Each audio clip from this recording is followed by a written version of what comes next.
Hi, I'm Melon from FBTWGaming and I had a plan. I want to let you guys get on with your busy days and cut down all the patch notes for Gigantic into 5 minutes or less. It was going to be patch notes in 5 minutes or less. But we're moving on to closed beta 8, and the patch notes are ridiculous. So, instead, this is going to be closed beta 8 patch notes in however goddamn minutes it takes me to do this. All footage comes from either myself during open beta or from the Go Gigantic stream. Let's talk about the thing that's probably going to make most people jump for joy. It does not require Windows 10 to play Gigantic. When you download Arc, you got Gigantic, and you can play with any other system. However, there still is a Windows 10 app, which can interact with the Xbox app, but the Arc app does not interact with those two apps. It's a little confusing right now and a little bit messed up. Hopefully we'll see some changes in the future, but you can play Gigantic. Doesn't matter if you have Windows 10 or not. So let's talk about the biggest visual changes, the UI. And the most important thing on the UI changes, the summon creature bar is on the left side of the screen. I mean, come on. You had to mess up perfection. No, I'm joking. I think it's actually better. I don't have to look all the way down. It gives me a little more focus on the battlefield. However, I did see you have to press 4 to collect orbs. This is going to confuse the hell out of me. Old man Melon does not like changes. It was 2 once. It was good enough for Dad. It was good enough for me. It was good enough for America. No, actually, it means you don't summon or try to summon something and collect an orb instead. It's a decent change. Next biggest thing we have to talk about is the Guardians. And all the UI changes that have gone around them. I mean, look at it. Right at the top. New hotness. Old and busted. New hotness. Old and busted. I mean, look at it. It looks fantastic. That's all I'm going to say. It is crisp, it's clean, and it gives enough information. Number 1, how much health do you have? Well, it looks like you have 3 pips, which means you have 3 wounds. How much of a bar is left for your current wound? It's huge. It's gigantic. It shows you the whole friggin' thing. It's gigantic. It's a joke. Anyways, on top of that, every time you collect an orb, you kill a hero, a little pip appears on your bar showing you how much power you just gained. I mean, that's okay. How far ahead? How many kills ahead of you? It's a great representation. When your Guardian's just about attack, it shows you time until attack. How long do you have left to wound the Guardian? It shows you a countdown timer. I mean, it's so much more information than the old UI. I mean, great for competitive play, great for casual play, lower learning curve. Look, I can't say I love it. I have to say I adore it. It's more than love. Another new little piece of information you get is the death recap. Oh, thank God. What the hell killed me? Was it the HK railgun? Was it the friggin' Mozu ulting me? Now you have the exact amount of damage that you were dealt, a little bit of healing that you received, and you know what? It just was needed. How much damage were you dealt? How long was it done for? Fantastic little... another little nifty change to the UI is the health bars. Now you have these little chunks and blocks, each one representing 500 hit points. Is this important? Sure. I mean, if I see a Nasus with 2 hit blocks coming to rip out my spine, I can go, can I do 1,000 points of damage before he removes my skull? Sure, that's easy. Also, is a great visual representation to figure out how much health each of the characters has at a split moment. How much health does the Mozu have? 3 blocks? 1,500? Nasus? 1 billion? So yeah, I'm not gonna kill the Nasus. Let's just be fair and honest there. Let's also talk about this. Look at the top left-hand corner of the screen. You know what I see? All of your heroes' portraits, letting you know when they're dead. They go grayed out. But underneath that, do you see that? Do you see that little yellow bar? It's focus of all of your friends. This means that there's no longer going to be like, who has focus? Look up there. Who has focus? You can go upgrade. I don't care what you say. You can't lie to me. You have freaking focus. Now go upgrade the goddamn creature. Another kind of prominent change here is the minimap. I mean, look at it. Look at it. You got your creatures summoned, and when you get adult creatures, a little white circle goes around the outside. Very simple, very easy to show, represent your creatures. And as orbs pop up, you have this little bar. Man, this whole patch, at least the UI changes, is about information. That's what they're trying to drive home. Simple, easy to read information. You know what? We have to talk about the biggest thing in Gigantic, the Guardians. There's a ton of changes. Let's make this very simple.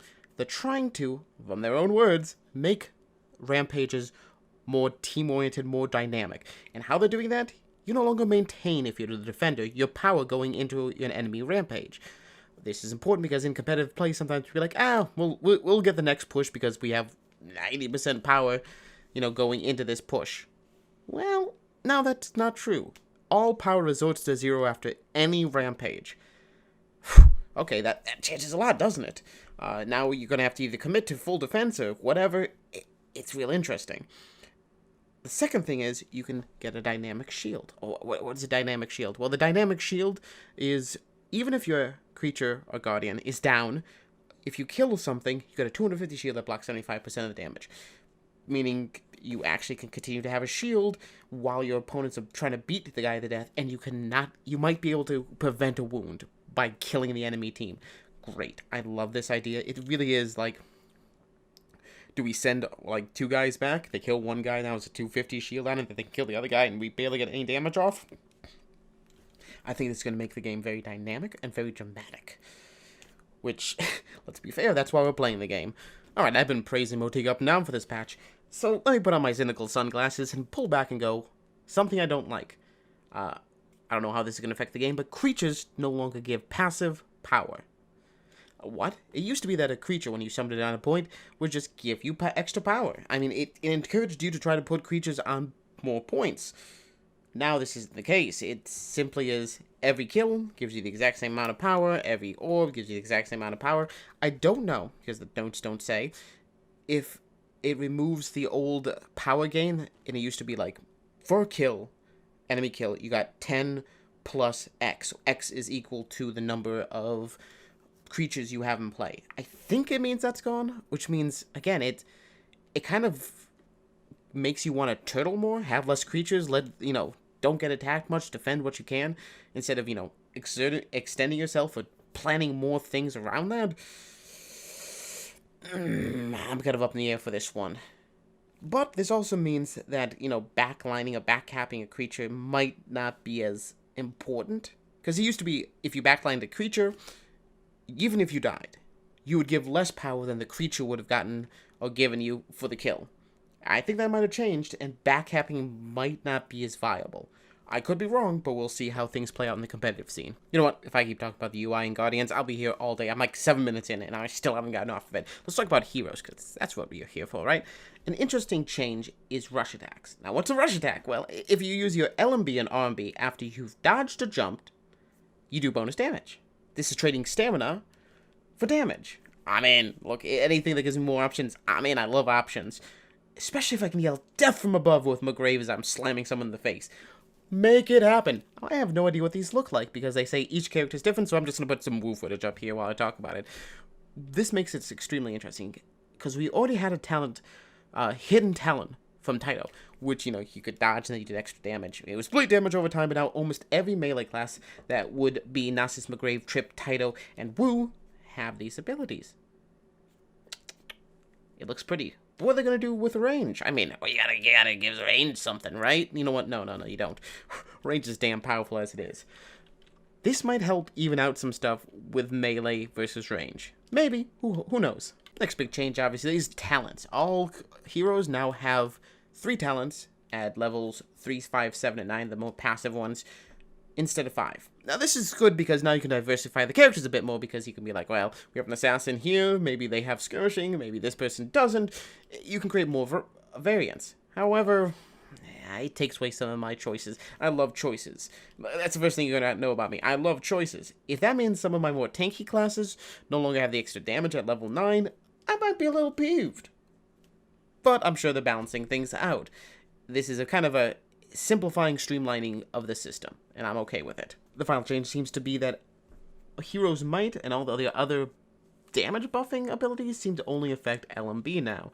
It's a slight change. They used to affect everything, but I don't know. It's probably fine. LB seems to usually be your damage dealer. Now let's get into some individual heroes here. The first one we'll start with is Aisling. There are a very sparse note on our little lady here. She's so cute, isn't she?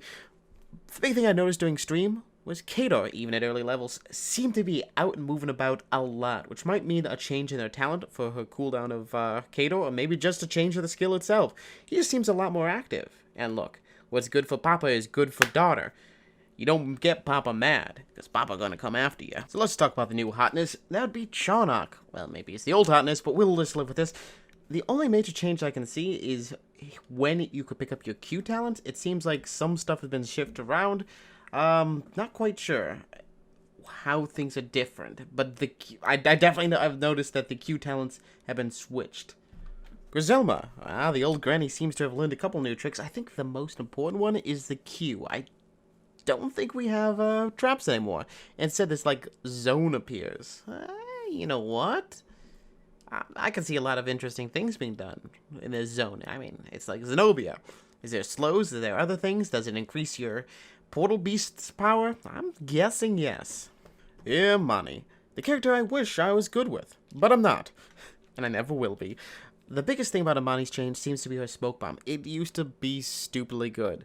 It had like 2 seconds worth of invisibility. This has changed to be super short. Super short? Super short. Which is great because you used to be able to go invisible, disappear, and you've hit it like 16 times and she just escape. If this cuts down on Imani's escape abilities, great. You can actually kill an Imani during a match. The second change seems to be that you no longer switch between bolts. You now choose pretty much on your first tier Q ability. If you're going to go boom bolts, you're going to go frostbolt. Boom bolt seems to be the default, even in the beginning. Freeze seems pretty strong. If it's anything like what Water Toad used to do to me and just like stop me moving and then murder my face, well, you know, I'm all for that life. Not that I'll ever hit enough to make it. You know what? We'll just see how things go. And my snapshot now looks like it's useful. I mean, people seem to be choosing that a lot. The second tier talent gives you the ability to have Flint Deflection if you hit with one of your Q abilities, which means Frost would be viable there. Or you have faster movement speed as well as being able to fire and reload faster. So maybe Snapshot's useful for mine now. Choice. Talk about Mozu, our cute little spell thief. The biggest change here seems to be Omega Bolt, which everyone seems to be picking as Mozu. Seems to be the talent of choice. And seems to hit, which at the end of the last beta, when they changed things up, was not the case. He went Arcane Guidance.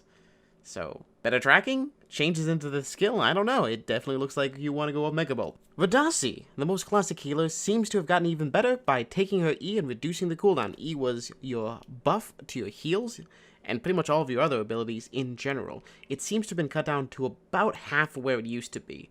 What does this mean? Bigger heals more frequently, which means a better healer overall. Oh, Zenobia, how I've missed you. She seems to have a lot of changes. Let's talk about the biggest one first. Her Cursed Soul, where you used to just immobilize people, making them stunned and not be able to do anything, and you couldn't do any damage to them. It seems like it has some sort of damage tick to it. I'm not quite sure how much damage it is, but some damage is better than nothing when they're frozen. The second thing is the Mark of Despair. Seems to have changed quite a bit. There doesn't seem to be on the left path the healing reduction. Instead, it seems to be a poison. I don't know exactly what poison does, but it seems like damage over time. Yes, more damage from my babe. I'm kind of hoping it still has some of the, health reduction effects, because that used to make it really potent. We'll have to figure out what poison does when it goes live. And that's everything I've been able to glean from all of the patch notes, everything they've given us in their blogs, as well as watching all the streams. And Botiga, God, just crack. He kept showing me stuff, and I'm like, I gotta play again. Is there more stuff? Oh, I'm going to guarantee it. But that's all I've been able to see. Will I have to do another video about all the individual heroes and how the changes have occurred? Possibly. But if you want to see that, subscribe to the channel, and if you enjoyed this video, please press the like button. It helps me out a ton. And will we see more gigantic content? Abso-friggin-lutely. See you guys in the beta. Mattlin from FBTWGaming, signing out.